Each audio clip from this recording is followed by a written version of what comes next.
मैं तरसेम सिंह सग्गी, अध्यक्ष हिमाचल प्रदेश भारतीय किसान यूनियन चिंडोनी। आज हम इसलिए इकट्ठे हुए हैं कि जो धानों की फसल थी हमारी, जो हमारी मंडियां चल रही थी, सबसे पहले हम अपनी हिमाचल सरकार का धन्यवाद करना चाहता हूं अपने टीम की तरफ से, क्योंकि मंडियां बड़े अच्छे ढंग से चली हैं। काम हुआ, कुछ कमियां रही हैं, उनको अगली बार दूर किया जाएगा। इस बार जो धान की फसल थी काफ़ी अच्छी थी भगवान की कृपा से। तो कुछ कमियां भी रही हैं मंडी के अंदर। जो पहले मैं बताना चाहूँगा कि जो हिमाचल सिरमौर में जितना हिमाचल में धान की खरीद की गई है, उसमें से 50% जो है लगभग पांवटा सिरमौर इलाके से धान की खरीद की गई, जिसमें 98,924 क्विंटल पांवटा में खरीद की गई है और 1,10,000 क्विंटल जो कि है बाकी मंडियों में खरीद की गई है, जिसमें लगभग 22 करोड़ का अमाउंट जो है सिरमौर की मंडियों से पे किया गया है और 23,95,000 जो कि बाकी मंडियों से सिरमौर के अलावा जो कि पेमेंट की गई है किसानों को। टोटल जो है 45,75,00,000 का जो धान की खरीद की गई है कल शाम तक। अभी भी मंडी में थोड़ा बहुत धान आ रहा है, उसी खरीद की जा रही है। उसमें कुछ हमारी मंडियों की कमी रही है। मैं ये बताना चाहूँगा कि अपने प्रशासन को, सरकार को, हमारी मंडियाँ जो हैं कुछ लेट शुरू हुई हैं, जिस कारण से को हमारा धान जो पहले जो पक के तैयार हो गया था वो धान हिमाचल से बाहर गया है। लगभग 30% धान बाहर जा चुका था हमारा जब हमारी मंडी शुरू हुई। इसका अगली बार से ध्यान रखा जाए। सरकार से, प्रशासन से रिक्वेस्ट है कि किसानों से 1 महीना पहले मीटिंग करके तब मंडी को शुरुआत किया जाए, ताकि हमारी हिमाचल की जो फसल है हिमाचल में ही उसको खरीद की जाए। क्योंकि हमारी जो जितनी भी फसलें हिमाचल में पैदा की जाती हैं, उगाई जाती हैं, वो क्वालिटी वाइज बहुत ही अच्छी हैं। हर एक फसल बहुत अच्छी है, ताकि हमारे हिमाचल के लोगों को जो भी खरीद अपनी जो फसल है वो हमारे हिमाचल में खरीदी जाए, हिमाचल की पब्लिक ही उसको खाए, बाहर बची हुई फसल को बाहर हम भेजें।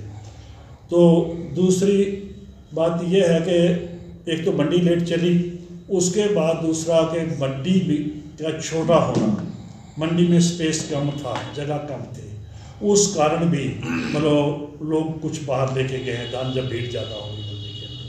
तो मैं सरकार से ये भी रिक्वेस्ट करूँगा, अगली बार मंडी को आगे और खोलने की कृपा करें, ताकि हमारा किसान जो है अपनी फसल को आराम से यहाँ पे बेच सके।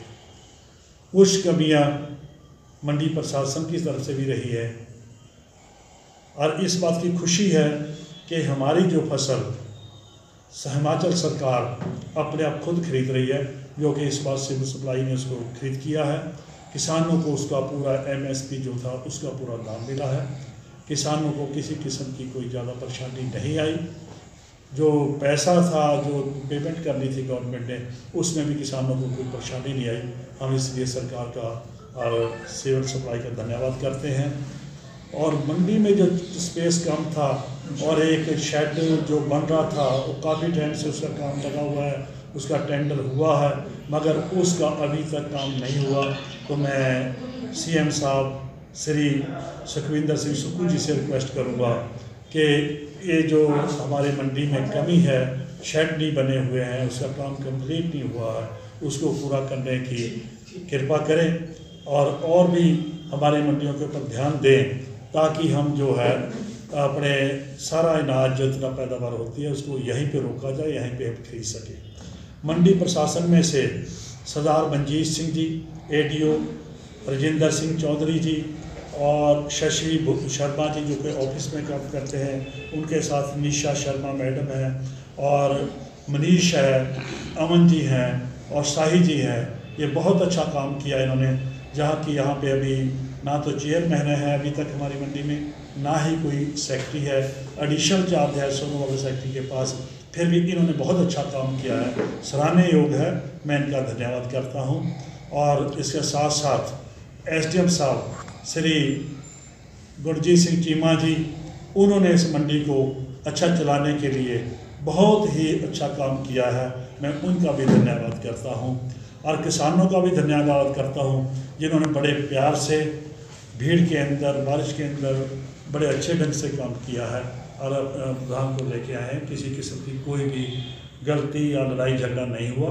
मैं इससे किसानों का भी बहुत बहुत धन्यवाद करता हूँ और रिक्वेस्ट करता हूँ मैं सीएम साहब से कि जो हमारे में कमियाँ रही हैं मंडी के अंदर उनको दूर करें, मंडियों का विस्तार करें।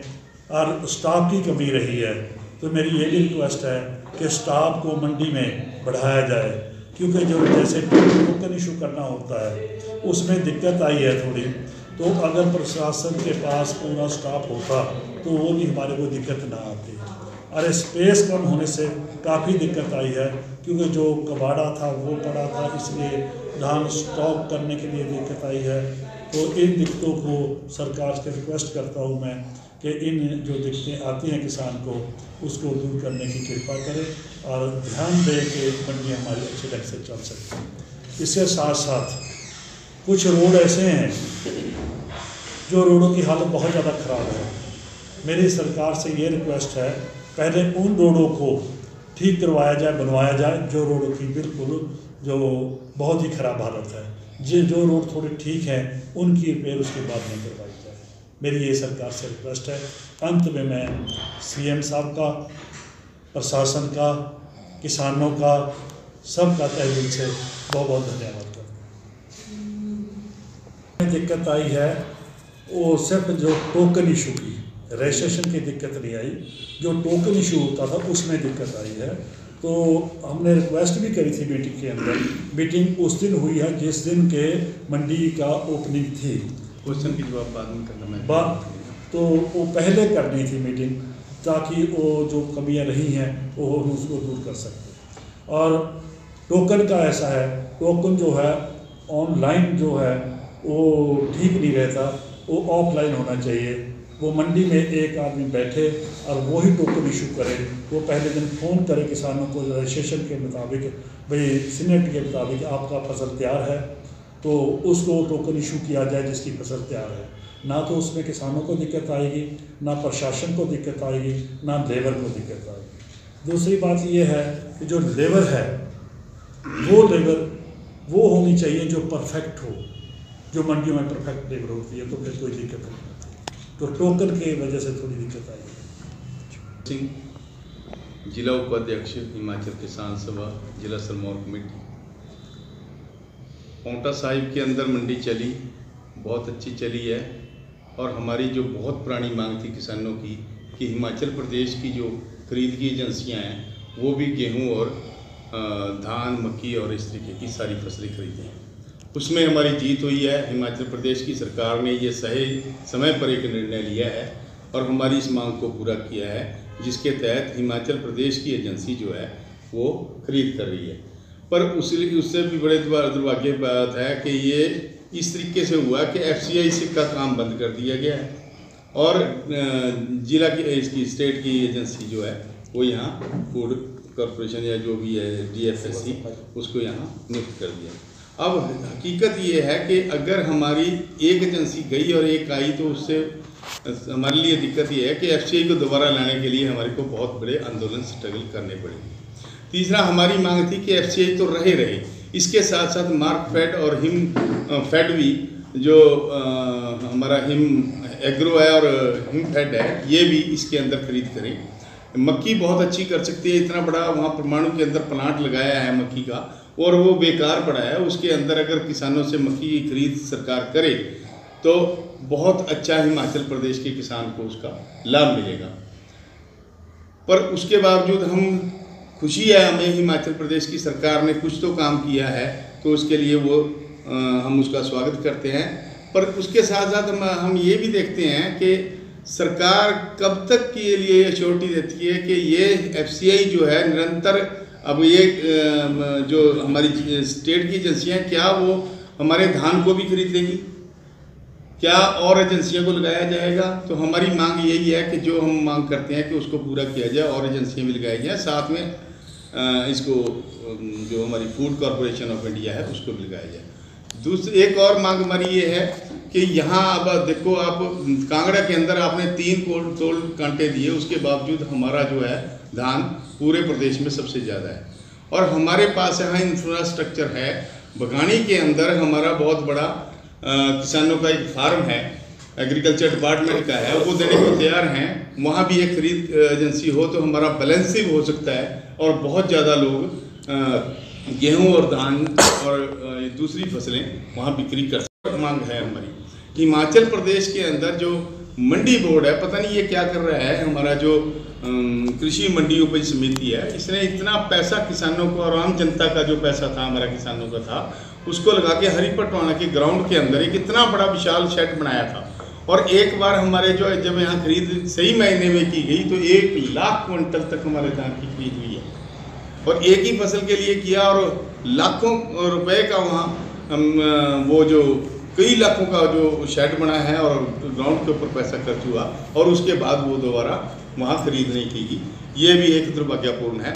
हम चाहते हैं कि वो जो ग्राउंड जिसके लिए मंशा पाले बैठे हैं बहुत से उद्योगपति, वो किसानों ने आंदोलन करके और हाईकोर्ट के अंदर केस लड़कर हरिपटवाना की उस उपजाऊ जमीन को इंडस्ट्री और बंजर होने के रोकने के लिए वो इंडस्ट्री रोकी थी, क्योंकि उसमें पोल्यूशन बहुत ज़्यादा था और उसका रॉ मटेरियल निकल था, वो सारे इलाके की जनता को परेशान करना था। तो इसलिए अब एक नई चाल चल रही है।